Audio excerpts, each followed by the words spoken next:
How is it that we're going to make America healthy again? That's a great thing to say. Yeah. But what are we doing? I'm far from an expert on this. I encourage people to dive super deep into it. I mean, I've read probably 30 or 40 books on it, and I live it. But it goes a lot deeper than this. And that book, Good Energy by Callie and Casey Means, has really gone viral. It's the #1 book in America.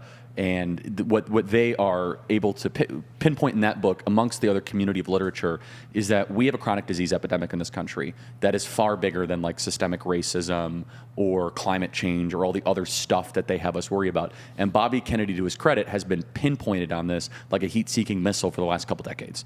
And it ruined his reputation. Yeah, so there's two types of illness. There's acute and chronic. So in America, we have the best acute care on the planet. So if you have a heart attack, a gunshot wound, or a broken leg, we can treat you really well, really quickly, and efficiently, and humanely. And no one doubts that. In fact, we're the envy of the world when it comes to acute care. We are one of the worst in not just the Western world, but in all countries on chronic care. Yeah. That is autoimmune issues, Lyme disease, ulcerative colitis, celiac disease, where your body is attacking itself, and it's more than just a pill. It is a lifestyle issue. Mostly, basically, to metabolic dysfunction, right? So your body is not optimizing correctly, and those are byproducts of usually either environmental contaminants or pollutants, and or what you are putting in your body, such as diet, lifestyle, sleep, drugs, alcohol. So what Bobby Kennedy argues is that we are actively poisoning our children, actively poisoning the country from the food that we give our kids, from the lifestyle that we